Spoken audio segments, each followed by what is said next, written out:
நீங்க பேசினா ரொம்ப சத்தமா இருக்கா, ஏன்டா கத்துற, மெல்லமா பேசுன்னு எல்லாரும் உங்கள்ட்ட சொல்றாங்களா? நீங்க இத்தகைய ஒரு ஸ்பீச்ச காமான ஸ்பீச்சா மாத்த நினைக்கிறீங்கன்னா இந்த வீடியோ நிச்சயமா பாருங்க. இது நான் முன்னாடி ஃபேஸ் பண்ணிட்டு இருந்த விஷயம். நான் ஒரு ஸ்பீக்கரா இருக்கிறதுனால, ஒரு ட்ரெயினரா இருக்கிறதுனால நான் பேசினாலே ரொம்ப சத்தமா பேசுவேன், எனர்ஜி அதிகமா பேசுவேன். சோ ஈவன் அது வீட்டுல உள்ளவங்கள்ட்டையும் சரி, ஃப்ரெண்ட்ஸ் கிட்டையும் சரி, இல்ல ஒரு அமைதியான இடத்துலயும் சரி, அங்க நான் திடீர்னு வாய்ஸ் ரைஸ் பண்ணும்போது எல்லாருமே கேட்டுருவாங்க, என்ன சத்தமா பேசுற, கம்மியா பேசுவா, அமைதியா பேசு, அந்த மாதிரி சொல்லுவாங்க.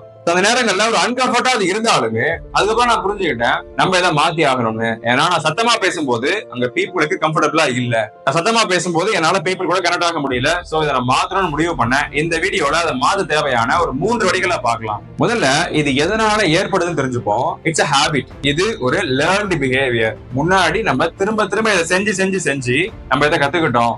அதிகமான வாய்ஸ்ங்கிற விஷயத்த கத்துக்கிட்டோம். என்னுடைய எக்ஸ்பீரியன்ஸ்ல நான் கிட்டத்தட்ட ஒரு 4 வருஷமா நிறைய ஸ்பீச்சஸ் கொடுக்கறது அண்ட் நிறைய பிராக்டிஸ் பண்றது அண்ட் வீடியோஸ் நம்ம மேக் பண்றது, ஆன்லைன்ல கிளாஸஸ் கொடுக்கறது, இதெல்லாம் பண்ணிட்டே இருக்கிறதுனால நான் அந்த என்விரான்மெண்ட்ல இருந்துகிட்டே இருக்கேன். நான் பிராக்டிஸ் பண்ணிக்கிட்டே இருக்கேன், வாய்ஸ் ரைஸ் பண்ணிக்கிட்டே இருக்கேன். எனக்கு அது ஒரு ஹேபிட்டா மாறிட்டு. யோசிச்சு பாருங்க, உங்களுக்கு எதனால இது உருவானுச்சு? உங்க வாய்ஸ் அதிகமா இருக்குன்னு நீங்க நினைக்கிறீங்கன்னா ஏதாச்சும் ஒரு காரணம் இருக்கும். காரணம் இல்லாம உங்களுக்கு இந்த ஹேபிட் உருவாயிருக்காது. ஒண்ணு, உங்களை சுத்தி உள்ள மக்கள், உங்க அப்பாவோ இல்ல தெரிஞ்ச யாரோ ஒரு நபர் சத்தமா பேசி இருந்திருக்கலாம். அதை நீங்க பார்த்து பார்த்து அப்சர்வ் பண்ணி உங்களுக்குள்ள அது வந்திருக்கலாம். அல்லது நீங்க ஒரு ஸ்பீக்கரா இருக்கலாம், அதனால உங்க வாய்ஸ் அதிக சத்தமா இருக்கலாம். அல்லது நீங்க ஒரு யூடியூபரா இருக்கலாம், வீடியோஸ் நீங்க நிறைய மேக் பண்றீங்க. அல்லது நீங்க ஒரு ட்ரெயினரா இருக்கலாம், வீடியோஸ் நீங்க மேக் பண்றீங்கன்னா, நீங்க கிளாஸஸ் நீங்க கொடுத்துட்டு இருக்கீங்கன்னா உங்களுடைய வாய்ஸ் வந்து அதிக சத்தமா இருக்கும். ஓகே, ஈவன் நீங்க இந்த மாதிரி ஸ்பீக்கரா இல்ல ட்ரெயினரா இல்ல, பட் நான் ஃப்ரெண்ட்ஸ் கிட்ட சத்தமா பேசுவேன் சார், இல்ல என்னுடைய ஆபீஸ்ல நான் சத்தமா பேசுவேன், அல்லது போன் கால்ஸ்ல நான் சத்தமா பேசுவேன், ஏன்னா எங்க வீட்டை விட்டு வெளில போயிட்டாலும் நான் சத்தமா தான் பேசுவேன், அது போல ஒரு நபரா இருக்கீங்கன்னா நிச்சயமா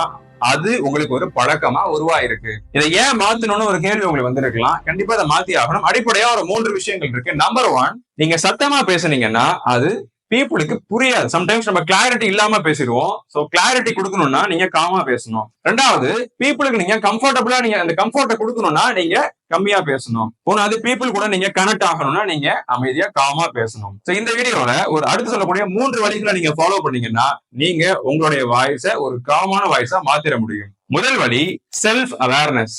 முதல்ல நான் எந்த அளவுக்கு சத்தமா பேசுறேன் அப்படிங்கறத நம்ம முதல்ல புரிஞ்சுக்கணும். எல்லாரும் ஒரே மாதிரி பேசுவாங்கன்னு கிடையாது. ஒவ்வொரு நபருக்கு அது வேரி ஆகும். சில பேர் ரொம்ப அதிகமா பேசுவாங்க, சில பேர் மீடியமா பேசுவாங்க. சோ நீங்க என்ன பண்ணலாம்னா, அடுத்த முறை நீங்க மத்த மக்கள் கிட்ட பேசும்போது கொஞ்சம் கான்சியஸா இருந்து நீங்க உங்களை கவனிக்கணும். உங்களை நீங்க கவனிக்க ஆரம்பிங்க.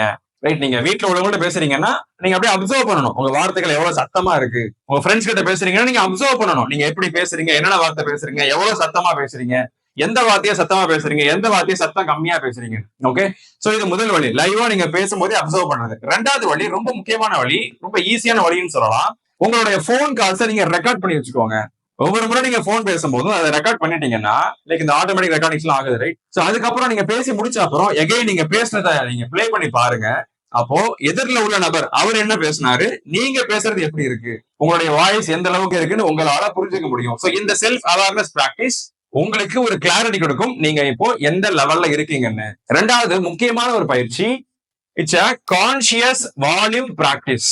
ப்ளீஸ் அண்டர்ஸ்டாண்ட், உங்களால வாய்ஸ் ரைஸ் பண்ணியும் பேச முடியும், உங்களால வாய்ஸ லோ பண்ணியும் பேச முடியும். என்னன்னு புரியலன்னா ஒரு எக்ஸாம்பிள் நான் பண்றேன். ஓகே, என்கிட்ட ஒரு புக் இருக்கு, இதுல உள்ள ஒரு பேரை நான் படிச்சு காட்டுறேன் உங்களுக்கு. ஃபர்ஸ்ட் நான் என்ன கண்டென்ட் நான் படிச்சிடுறேன்.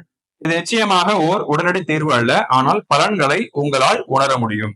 உங்களுக்கு ஊக்கமளிக்கின்ற உடனடியான வெகுமதிகளை இது கொடுக்கும் என்று நான் உங்களுக்கு உறுதியளிக்கிறேன். இதுதான் அந்த கண்டென்ட். இத என்னால ஹை வால்யூம்ல பேச முடியும், அதே மாதிரி லோ வால்யூம்லையும் பேச முடியும். ஓகே, ஹை வால்யூம்ல பேசுறேன். இது நிச்சயமாக ஓர் உடனடி தீர்வு அல்ல, ஆனால் பலன்களை உங்களால் உணர முடியும். உங்களுக்கு ஊக்கமளிக்கின்ற உடனடியான வெகுமதிகளை இது கொடுக்கும் என்று நான் உங்களுக்கு உறுதியளிக்கிறேன். சத்தத்தை உங்களால உணர முடியுதா? ரெண்டாவது காமா படிக்கிறேன் பாருங்க. இது நிச்சயமாக ஒரு உடனடி தீர்வு அல்ல, ஆனால் பலன்களை உங்களால் உணர முடியும். உங்களுக்கு ஊக்கமளிக்கின்ற உடனடியான வெகுமதிகளை இது கொடுக்கும் என்று நான் உங்களுக்கு உறுதியளிக்கிறேன். நான் 2வது முறை படிக்கும் போது அந்த வாய்ஸ் வந்து உங்களுக்கு காமா தெரிஞ்சிருக்கும். சோ புத்தகம்ங்கிறது அதிக ஆற்றல் வாய்ந்த மனிதர்களில் 7 பழக்கங்கள், நல்ல புத்தகம், கண்டிப்பா படிக்கலாம். நான் செகண்ட் டைம் படிக்கும் போது அந்த காம்னஸ் உங்களால ஃபீல் பண்ண முடியும். இதே தாங்க, யோசிச்சு பாருங்க. நீங்க ஒரு விஷயத்த ஒரு நபர்கிட்ட எப்படி சொல்றீங்கன்னு பாருங்க. நீங்க அதிகமாவும் பேச முடியும், கம்மியாவும் பேச முடியும். High volume, low volume, you are always in the control. உங்களுடைய வாய்ஸ் மேல உங்களுக்கு எப்பயுமே கண்ட்ரோல் இருக்கு. நீங்க கான்சியஸா இருக்கீங்கன்னா, இப்ப வீட்டுல உள்ளவங்கள்ட்ட ஒரு விஷயம் கேக்குறீங்க, எனக்கு ஒரு 1000 ரூபாய் பணம் கொடுங்க கேக்குறீங்க. அல்லது 1000 ரூபாய் பணம் உங்களுக்கு வேணுமான்னு கேக்குறீங்கன்னு வச்சுக்கலாம். ரெண்டாவது உள்ளதை நம்ம சொல்லலாம். சரியா? 1000 ரூபாய் பணம் வேணுமா? இது சத்தமா பேசுறது. 1000 ரூபாய் உங்களுக்கு பணம் வேணுமா? இது கம்மியா பேசுறது. சோ நீங்க இத கான்சியஸா பிராக்டிஸ் பண்ண முடியும். நீங்க ஒருவேளை சத்தமா பேசக்கூடிய நபர்னா இதை பண்றது கொஞ்சம் சிரமமா இருக்கும். பிகாஸ் நீங்க ஆல்ரெடி உங்கள்ட்ட ஒரு ஹேபிட் இருக்கு. இந்த பழக்கம் இருக்கிறதுனால நீங்க இதை அப்ளை பண்றது கொஞ்சம் ஸ்ட்ரகிளா இருக்கும். பட் நீங்க அதை கான்சியஸா முடிவெடுத்து கஷ்டமா இருந்தாலும் நான் இதை பண்ண போறேன், நான் என்ன காம் பண்ணிக்கிறேன், அமைதி பண்ணிக்கிறேன்னு பொறுமையா நீங்க வாயை திறந்து பேச ஆரம்பிக்கிறீங்கன்னா, கான்சியஸா உங்க வால்யூமை அட்ஜஸ்ட் பண்ணி பேசுறீங்கன்னா டெஃபினட்டா உங்களால சீக்கிரமா ஒரு காமா பேசக்கூடிய நபரா மாற முடியும். நான் என்ன சொல்ல வரேன்னா, நீ சத்தமா பேசினா தப்புன்னு சொல்ல வரல. சில இடங்கள்ல சத்தமா பேசலாம், சில இடங்கள்ல கம்மியா பேசணும். ரைட்? ரெண்டையுமே புரிஞ்சுக்கிட்டு ஒவ்வொரு இடங்களுக்கு ஏற்றாற் போல் பேசுங்கன்னு சொல்ல வரேன். அப்போ இது செகண்ட் திங். சோ மூன்றாவது வழி என்ன? Very simple. இப்போ உங்களுக்கு டெக்னிக் தெரிஞ்சு போச்சு. ரைட்? சோ முதல்ல செல்ஃப் அவேர்னஸ், நான் எப்படி பேசுறேன்னு நீங்க புரிஞ்சுக்கிட்டீங்க. ரெண்டாவது கான்சியஸ் வால்யூம் பிராக்டிஸும் பண்ணிட்டு இருக்கீங்க. மூணாவது கோ அண்ட் அப்ளை தட். நீங்க எங்கெங்கெல்லாம் பேசுவீங்களோ, போன்லயோ, ஃப்ரெண்ட்ஸ் கிட்டயோ, வெளியிலயோ, ஆபீஸ்லயோ, எல்லா இடத்துலயுமே இதை ஃபர்ஸ்ட் அப்ளை பண்ணு. கம்மியா பேசுறீங்கன்னா, நீங்க அதாவது சத்தமா பேசுறீங்கன்னா கம்மியா பேசி பாருங்க. இல்ல மீடியமா இருக்கீங்கன்னா அதோட இன்னும் கொஞ்சம் நீங்க கம்மியா பேசி பாருங்க. சோ பீப்புள் ரியாக்ஷனை கவனிங்க. வீட்டுல உள்ளவங்கள்ட்ட உங்க சவுண்டை நீங்க கம்மி பண்ணி பேசுங்க, அவங்க என்ன ரியாக்ட் பண்றாங்க. ஃப்ரெண்ட்ஸ் கிட்ட நீங்க பாருங்க, அவங்க என்ன ரியாக்ட் பண்றாங்க. ஆபீஸ்ல பாருங்க, அவங்க என்ன ரியாக்ட் பண்றாங்க. நீங்க பார்த்து ஒரு கடத்துக்கு மேல அவங்களே சொல்லுவாங்க, என்ன நீ ரொம்ப கம்மியா பேசுற, இல்லைன்னா நீ முன்னாடி மாதிரி பேச மாட்டீங்க, சம்திங் ஏதோ ஒண்ணு அவங்க உங்கள்ட்ட சொல்லுவாங்க. அதை பேஸ் பண்ணி நீங்க கொஞ்சம் அட்ஜஸ்ட் பண்ணிக்கலாம். ஒருவேளை நீங்க பேசுறது நீங்க பிராக்டிஸ் பண்ணும்போது ரொம்ப லோவா நீங்க பேசுறீங்கன்னா அவங்களே சொல்லுவாங்க ரொம்ப லோவா இருக்கு, அப்போ இதை விட கொஞ்சம் நீங்க மேல ஏத்திக்கலாம். It's all about feedbacks. நம்ம இந்த வேர்ல்டுல இருந்து எப்பயுமே ஃபீட்பேக்ஸ் நம்ம எடுத்துக்கிட்டே இருப்போம். நம்ம ஃபீட்பேக்ஸை கவனிச்சு அப்ளை பண்ணிட்டோம்னா நம்ம வளர்ந்துருவோம். ஓகே, சில பேர் இதை கிரிட்டிசிசம்னு சொல்லுவாங்க, விமர்சனம்னு சொல்லுவாங்க. பட் நான் அதை ஃபீட்பேக்னு சொல்லுவேன். ஸோ ஆல்வேஸ் நீங்க இம்ப்ரூவ் ஆகிட்டே இருக்கணும். ஸோ இதை போயிட்டு நீங்க அப்ளை பண்ணுங்க. மற்ற மக்கள்கிட்ட நீங்க டைரக்டா இதை ஒர்க் பண்ணும்போது அவங்க உங்களுக்கு ஃபீட்பேக் கொடுப்பாங்க. அவங்க ரியாக்ஷனை கவனிங்க. அதை பேஸ் பண்ணி நீங்க உங்களுக்கான ஒரு ரித்தமிக் வாய்ஸை, உங்களுக்கான ஒரு காமான வாய்ஸை நீங்க பெற முடியும். சத்தமா பேசக்கூடிய ஒரு விஷயத்துல இருந்து நீங்க உங்களை பிரேக் பண்ணி வெளிவர முடியும். காரணம் அது ஒரு பழக்கமே. சோ இந்த ப்ராசஸ்ல எக்ஸ்ட்ராவா ஒரு விஷயத்த நீங்க ஆட் பண்ணும்போது அது இந்த ப்ராசஸ் ரொம்ப ஈஸி ஆகிடும், விச் இஸ் மெடிடேஷன். மெடிடேஷன் பண்றது மூலமா உங்க மைண்ட் காம் ஆயிடும். உங்களால அதிகமா கான்சியஸா இருக்க முடியும். நான் சொன்னேன், இந்த பிராக்டிஸ்ல தேர்ந்தெடுத்து பேசுங்க. சில இடத்துல சத்தமா தேர்ந்தெடுத்து பேசுங்க, சில இடத்துல மெல்லமா தேர்ந்தெடுத்து பேசுங்கன்னு. அதை தேர்ந்தெடுக்கிறது உங்களுக்கு ஈஸி ஆகணும்னா, உங்க மைண்ட் கொஞ்சம் உங்க கண்ட்ரோல்ல நீங்க ஃபீல் பண்ணணும்னா நீங்க மெடிடேஷன் பண்ண ஆரம்பிங்க. மெடிடேஷன் எப்படி பண்றது நீங்க ஒரு கேள்வி கேட்கலாம். ரொம்ப சிம்பிள். ஒவ்வொரு நாளும் ஒரு குறைஞ்சது 10 நிமிஷம், ஒரு 10 நிமிஷத்துக்கு அமைதியா உட்காந்து ஜஸ்ட் நீங்க எதை பத்தி யோசிக்காம சும்மா உட்காருங்க. அதுவே போதும்.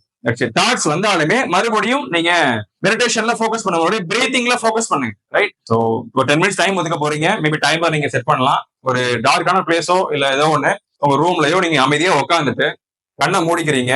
மேபி நீங்க அந்த சின்முத்ரா வச்சுக்கலாம், அல்லது நீங்க எது சின்முத்ரா எல்லாமே கைகளை நீங்க கோர்த்து கூட வச்சுக்கலாம்.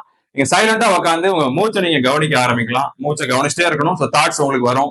தாட்ஸ் நீங்க வரும்போது தாட்ஸ் உங்களை இழுத்துட்டு போகும். அது முன்னாடி போகாம ஸ்டாப் பண்ணிட்டு மறுபடியும் நீங்க பிரீத்துக்கு வந்துடலாம். இந்த பக்கம் ஒரு தாட்ஸ் வரும், அது உங்களை எடுத்துட்டு போகும். அங்க போகாம மறுபடியும் உங்க எடுத்துட்டு வந்து பிரீத் மேல ஃபோக்கஸ் பண்ணலாம். இது போல நீங்க தொடர்ந்து இந்த மெடிடேஷன் பிராக்டிஸை டெய்லி பண்ணிட்டே இருந்தா உங்களுக்கு நான் சொன்னக்கூடிய இந்த 3 ஸ்ட்ராட்டஜியை அப்ளை பண்றது ரொம்ப ஈஸியா இருக்கும். உங்களுடைய செல்ஃப் அவேர்னஸா இருக்கட்டும், உங்களுடைய கான்சியஸ் வால்யூம் பிராக்டிஸா இருக்கட்டும், பிளஸ் அது மட்டும் இல்லாம ஃபீட்பேக்ஸை ரிசீவ் பண்ணக்கூடிய ஒரு விஷயமா இருக்கட்டும். இது 3யுமே மெடிடேஷன் ரொம்ப ஈஸியா இருக்கணும். ஸோ கண்டிப்பா இன்னையில இருந்து இதை நீங்க அப்ளை பண்ணுங்க. இது உங்களுக்கு யூஸ்ஃபுல்லா இருந்தா கண்டிப்பா நீங்க கமெண்ட்ஸ்ல உங்களுடைய ரிசல்ட்ஸ் நீங்க எப்பயுமே போஸ்ட் பண்ணலாம். நான் உங்களுக்கு ரிப்ளை பண்ணுவேன். உங்களுடைய நேரத்திற்கும் கவனத்திற்கும் நன்றி. இதே போல இன்னும் பவர்ஃபுல்லான கம்யூனிகேஷன் சம்பந்தமான வீடியோஸ் நம்ம இந்த சேனல்ல பார்க்க போறோம். மறக்காம இந்த சேனலை சப்ஸ்கிரைப் பண்ணிக்கோங்க. நம்ம அடுத்த முறை மீட் பண்ணலாம். எங்கள் வாழ்வும் எங்கள் வளமும் வங்காள தமிழ் என்று சங்கே முழங்கு. தனக்கு தலைவன், உலகிற்கும் தலைவன். தேங்க்யூ.